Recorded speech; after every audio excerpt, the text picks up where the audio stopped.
go through. We are a brokerage that cover commercial deals, commercial investments, commercial developments, property developments. We have a property developer, some profit at the end of it with robust numbers. And of course, this is coming from the finance perspective, making sure that the finance is accounted for. But as ever, there's other costs to be accounted for, such as construction costs, site costs, contingencies, utility goes on. But we'll look at those as we go through this. But let's look at this transaction to start off with. So a nice little CGI here, looks great.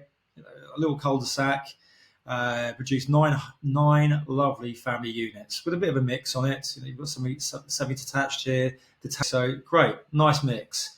And as they give us here, key highlights: remove planning pending, so it's just waiting on planning. But you can see here in this picture, you're cutting through two existing homes to create homes really in the land to the rear, which is quite a typical thing that you'll see. Links, central Bedfordshire, a mile or two from a main hub to get you straight into King's Cross, St Paul's, Cannon Street, etc.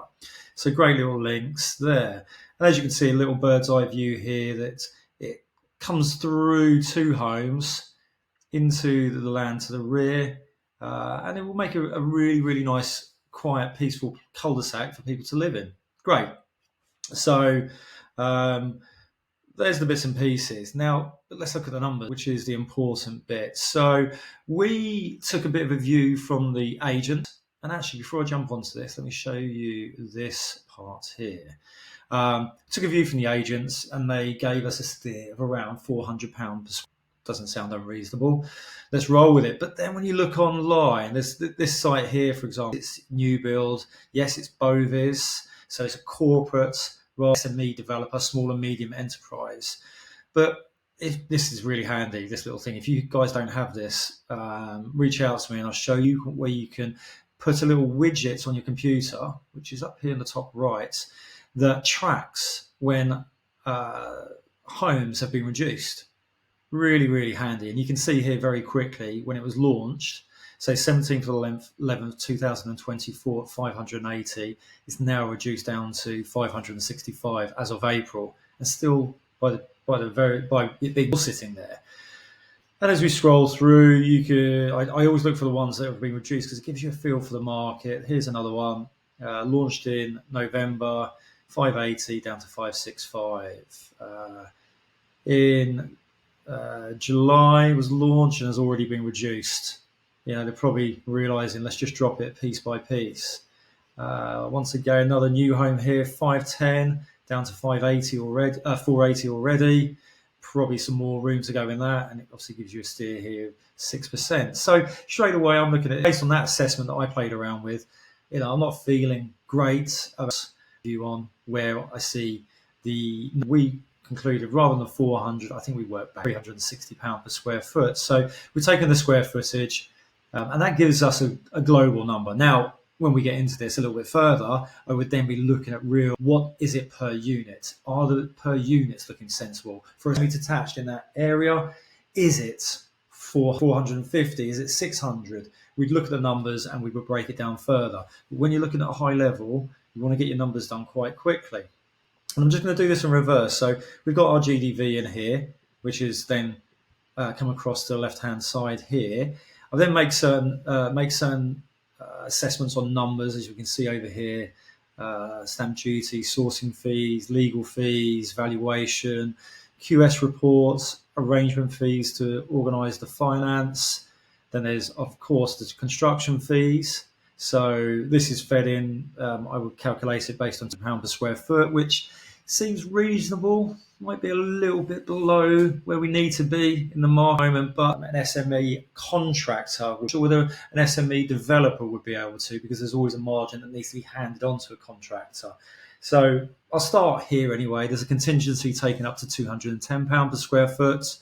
Budgeting of 7% for professional fees, architects, structural engineers, sound engineers. The list goes on, but 7% pretty much feels like a market norm. Some space for utilities is actually not allowed for, so we need to have a look at that. You can see I haven't allowed for that, but that might be up here in these numbers. I've got numbers for seal payments in section 106, which I've taken from the particulars and from the government website, or the council website more accurately. And we've got landscaping as well, because of course, by landscaping, I mean actually creating that entrance, creating that new cul-de-sac. There's a cost to that, which I've left outside the construction cost, just so that we can be accurate on it. I might be a bit toppy on that, but that's for a to make a decision on. And then lastly, we've got interest. So what's the roll up on interest if I were to borrow a certain amount of this? So we've got total cost of 5.7 with a profit of 1.141, which equates to 20% return on cost. Now, the way I've calculated the land value is I've calculated that I want to create 20% return on cost as a minimum, and it's given land value, which is 550 grand. Now, 550 grand against nearly 7 GDV is pretty minuscule, and my immediate instinct was that I won't be interested in that, and I'll come back to that point in a little moment. But I've allowed 20 months delivery and sale, which again, I probably, upon assessment, would probably say is a bit tight. I probably want to be more looking along the lines of 24 months, and then that would obviously pump that interest number up. But I'm there, I'm in the ballpark, so we've got that. So just coming back to the project, you can see there 550 grand for a site such as this against a GDV of £7 million. Many years ago, you'd probably be looking for 50% of the GDV or land value, and even that was a bit punchy, but it was a good steer straight away. £7 million, £3 million for the land value. But I've spoken to the people that have advertised this.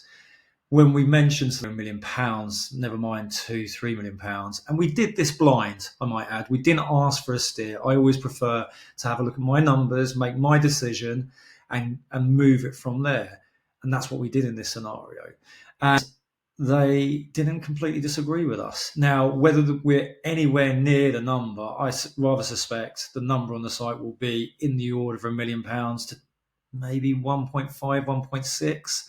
That's probably where I think the value will be pushed at. But we will hold our ground at £500,000, maybe look to do a joint venture.